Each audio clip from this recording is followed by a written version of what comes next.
அண்ணா பல்கலைக்கழக விவகாரத்தில் யார் அந்த சார் என கேள்வி எழுப்பும் எதிர்க்கட்சிகள் அதற்கான ஆதாரம் இருந்தால் விசாரணை குழுவிடம் தெரிவிக்கலாம் என முதலமைச்சர் மு.க.ஸ்டாலின் கூறினார். அண்ணா பல்கலைக்கழகத்தில் மாணவி பாலியல் வன்கொடுமை செய்யப்பட்டது தொடர்பான தீர்மானத்திற்கு சட்டப்பேரவையில் முதலமைச்சர் மு.க.ஸ்டாலின் பதிலளித்தார். அப்போது பல்கலைக்கழகத்தின் பெயரை சொல்லி அதற்கு களங்கத்தை ஏற்படுத்த விரும்பவில்லை என கூறி முதலமைச்சர் தனது பதில் உரையை தொடங்கினார்.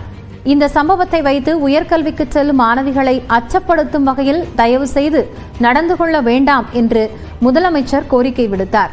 மாணவி பாலியல் வன்கொடுமை வழக்கில் குற்றவாளியை கைது செய்த பிறகும் அரசு மீது குறை சொல்வது அரசியல் ஆதாயத்திற்கானது என முதலமைச்சர் குற்றம் சாட்டினார். யார் அந்த சார் அப்படின்னு சொல்லி குற்றம் சாட்டுறீங்க? உண்மையாக உங்ககிட்ட அதுக்கு ஆதாரம் இருந்தா உயர்நீதிமன்ற உத்தரப்படி அமைக்கப்பட்டிருக்கக்கூடிய அந்த சிறப்பு புலனாய்வு கட்டுக்கொண்டு கொடுங்க, அதை சொல்லுங்க. ஆதாரம் இருந்தா அதை யார் தடுக்க போறான்?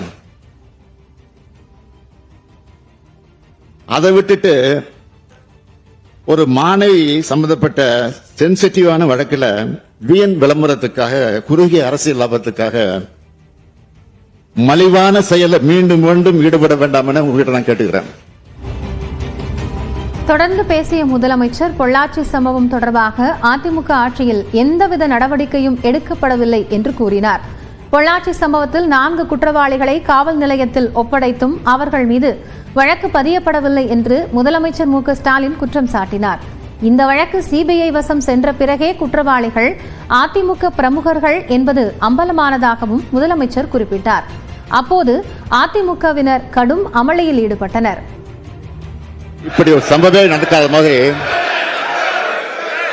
நீங்க பேசுறது கேட்டுதான்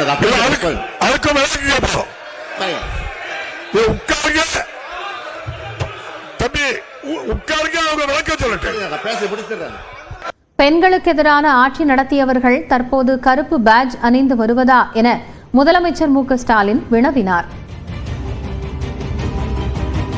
பொல்லாத ஆட்சிக்கு சாட்சியே பொள்ளாச்சி தான் அப்படின்னு சொன்னார். இப்படி பெண்களுக்கு எதிரான ஆட்சி நடத்திய சாருங்கெல்லாம் இப்ப பேட்ஜ் அணிஞ்சிட்டு வந்து உட்கார்றாங்க.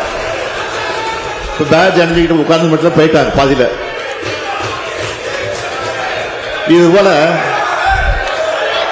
இதுபோல 100 சார் கேள்விகளை அதிமுக பார்த்து என்னால கேட்க முடியும். இந்நிலையில் மாணவி பாலியல் வன்கொடுமை விவகாரத்தில் சிறப்பு புலனாய்வு குழு தீவிர விசாரணை நடத்தி வருவதாக முதலமைச்சர் கூறினார். எனவே இந்த சம்பவத்தில் குற்றம் சாட்டப்பட்டவர்கள் எந்த பின்னணியை சேர்ந்தவர்களாக இருந்தாலும் கடும் நடவடிக்கை எடுக்கப்படும் என முதலமைச்சர் மு.க.ஸ்டாலின் தெரிவித்தார். வேற யாராலும் சம்பந்தப்பட்டிருக்காங்கன்னா தெரிய வந்தா அது யாரா இருந்தாலும் சரி, எந்த பின்னணியை சேர்ந்தவராக இருந்தாலும் சரி, கடும் நடவடிக்கையை நிச்சயமாக உறுதியாக நாங்கள் எடுப்போம். மீண்டும் ஒரு முறை இந்த அவைக்கு தெரிவிச்சுக்கிறேன், திராவிட மாடல் ஆட்சி மகளிருக்கான ஆட்சி. இந்நிலையில் சென்னை அண்ணா நகரில் சிறுமி பாலியல் வன்கொடுமை வழக்கில் அதிமுக வட்டச் செயலாளர் கைது செய்யப்பட்டதாக விளக்கம் அளித்த முதலமைச்சர் மு.க.ஸ்டாலின் பல்கலைக்கழக மாணவி பாலியல் வன்கொடுமை வழக்கில் கைதானவர் திமுக உறுப்பினர் அல்ல என்றும் தெளிவுபடுத்தியுள்ளார்.